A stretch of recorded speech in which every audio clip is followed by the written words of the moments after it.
Chers clients, bonjour, merci d'avoir choisi Mova. Dans cette vidéo, nous allons vous montrer comment utiliser correctement l'aspirateur robot Mova E40 Ultra. Tout d'abord, ouvrons la boîte et sortons tous les accessoires.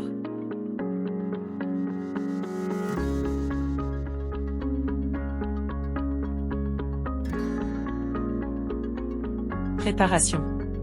Choisissez une zone dégagée avec bon signal Wi-Fi pour installer la station. Assurez-vous qu'aucun objet ne se trouve à 1,5 m devant la station et 0,5 m sur les côtés. Branchez le câble d'alimentation. La lumière fixe de la station indique la connexion réussie. Pour éviter d'humidifier tapis ou parquet, installez la station sur sol carrelé ou en pierre. Installez la rampe d'extension de station. Retirez les plastiques protecteurs du robot. Appuyez 3 secondes sur le bouton marche, arrêt pour allumer l'unité principale.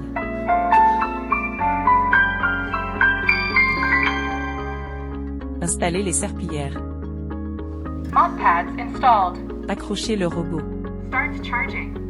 Un bip confirme la connexion et le début de la charge. Sortez le réservoir d'eau propre, versez de l'eau du robinet à température ambiante. Replacez le réservoir dans la station. Connexion à l'app.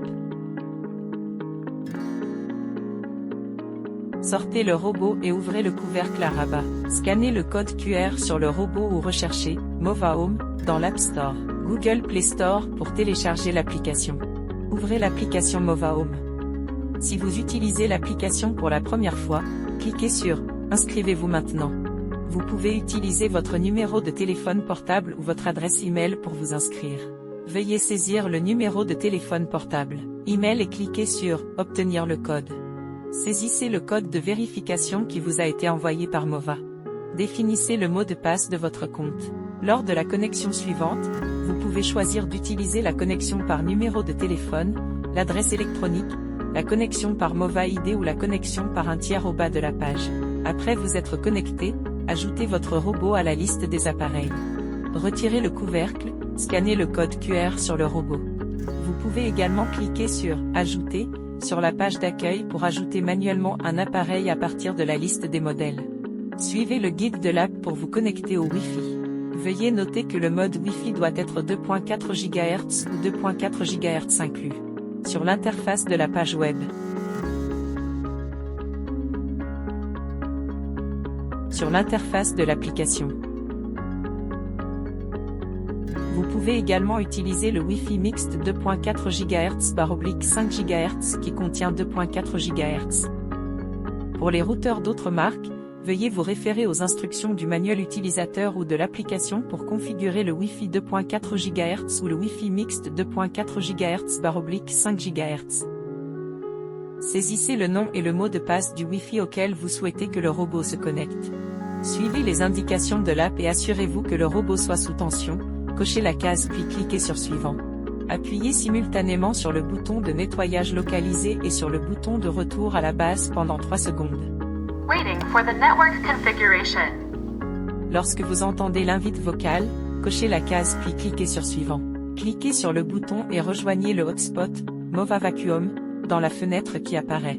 Si vous ne pouvez pas rejoindre le hotspot à l'étape précédente, ouvrez la liste Wi-Fi et recherchez manuellement le hotspot, Mova Vacuum, et connectez-vous puis revenez à l'interface de l'application en suivant les instructions vocales. Gardez le robot et le téléphone aussi près que possible du routeur, attendez que le robot se connecte avec succès au réseau et vérifiez le résultat de la connexion. Après avoir réussi la connexion au réseau Wi-Fi, le voyant Wi-Fi du robot s'allume. Après la connexion, cliquez sur « Moi » en bas à droite, puis sur « Paramètres » en haut à droite. Allez dans « À propos de » et vérifiez que la version de l'app soit bien la plus récente. Première utilisation, paramètres de la carte. Revenez à la page d'accueil, cliquez sur « Entrée », puis sur l'icône en forme d'ellipse en haut à droite pour accéder aux « Réglages ». Cliquez sur le menu « Langue et volume », vous pouvez changer la langue de la voix et ajuster le volume. Avant de cartographier pour la première fois, veuillez ranger le sol et éloigner les objets instables, fragiles, de valeur ou dangereux. Vous pouvez choisir « Démarrer la cartographie rapide » ou simplement commencer tout le nettoyage en appuyant sur « Nettoyer » pour construire une carte. En mode « Cartographie rapide », le robot scannait rapidement l'environnement de la maison pour générer une carte. En mode « Tout », Le robot commence à nettoyer directement et établit une carte pendant le processus de nettoyage. Assurez-vous que le robot démarre et retourne à la station de base lors de son premier processus de cartographie. Ne déplacez pas le robot ou la station de base au cours de ce processus afin d'éviter les échecs de cartographie. Sur cette page, vous pouvez modifier la carte et les zones spéciales telles que le mobilier, l'environnement au sol, mur virtuel, zone interdite, seuil, rampe virtuelle. En cliquant sur « Rampe, seuil virtuel », vous pouvez ajouter des seuils et des rampes franchissables, impossibles à franchir sur la carte afin de permettre au robot d'agir différemment en fonction du type de seuil. Rampe. Vous pouvez zoomer, dézoomer et faire glisser la carte, après avoir placé le seuil. La rampe, cliquez sur le coin supérieur droit coche caractère gras pour l'enregistrer. De retour à la page d'accueil, si vous avez modifié des meubles, vous devez activer L, icône de meuble, dans L, affichage de la carte, pour voir l'affichage des meubles et les modifications apportées à la carte. Si la séquence de nettoyage générée automatiquement ne répond pas à vos besoins, personnalisez-la en cliquant sur « Séquence de nettoyage ». Si votre maison a plusieurs étages, cliquez sur « Gestion de la carte multisol » pour ajouter une carte à plusieurs étages. La fonction de nettoyage multi-étage nécessite la création d'une carte indépendante pour chaque étage. Veuillez déplacer le robot à l'étage désigné lorsqu'il est en état d'attente. Il n'est pas nécessaire de déplacer la station de base. Cliquez sur « Créer une carte » pour commencer le nettoyage directement ou utiliser la cartographie rapide. Le robot créera une carte de l'étage, puis retournera à la position de départ une fois la cartographie terminée. Une fois la carte créée avec succès, il est recommandé de changer la méthode de commutation de carte en « Identification intelligente ». Lorsque le sol doit être nettoyé, vous pouvez directement déplacer le robot vers le sol actuel et commencer une nouvelle tâche de nettoyage. Le robot reconnaîtra automatiquement et passera à la carte actuelle. Une fois la tâche de nettoyage terminée, le robot reviendra à la position de départ. Si les serpillières doivent être lavées pendant le nettoyage, vous pouvez déplacer manuellement le robot vers la station de base pour déclencher le nettoyage des serpillières, puis le remettre en place dans les 15 minutes qui suivent pour un nettoyage continu. Première utilisation, paramètres de nettoyage. Retour à la page d'accueil, cliquez sur « Personnaliser » pour ajuster le mode de nettoyage, la puissance d'aspiration, l'humidité de la serpillière, et plus encore. Vous pouvez également définir des préférences d'aspiration et de nettoyage personnalisées pour chaque zone en cliquant sur « Personnaliser le nettoyage des pièces ». Revenez à la page d'accueil de l'appareil en cliquant sur « Station d'accueil » dans le coin inférieur droit. Vous pouvez configurer les fonctions de la station de base ici, tels que le mode lavage de serpillière, le mode séchage, la vidange automatique et le nettoyage manuel de la base de lavage. Notez qu'un bruit peut se produire lors de la rotation à haute vitesse des tampons de serpillière pendant le lavage, ce qui est normal. Vous pouvez également régler le mode de nettoyage des tapis comme vous le souhaitez dans les « Paramètres de tapis ».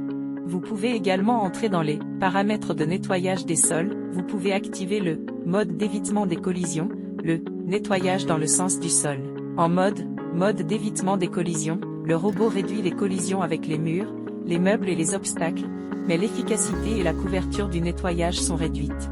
Lorsque la fonction « Nettoyage dans le sens du sol » est activée, pendant le nettoyage global et le nettoyage sélectif des pièces, le robot suit le sens du sol, ce qui réduit les frottements contre les joints du sol. Lorsque l'option dotée Diamop Extend symbole marque commerciale est activée, le robot déploie automatiquement sa serpillière lors du nettoyage le long des bords et des coins, afin d'optimiser la couverture de la zone nettoyée. Vous pouvez également activer le mode de nettoyage intensif des pieds de meubles, qui permet d'atteindre et d'essuyer les zones étroites et les fissures. Vous pouvez également aller dans « Paramètres », sélectionner « Plus de fonctions », activer ou désactiver « Mode DND », reprendre le nettoyage, le verrouillage des enfants et contrôler votre robot à l'aide de la télécommande. Voici les instructions pour la première utilisation du Mova E40 Ultra.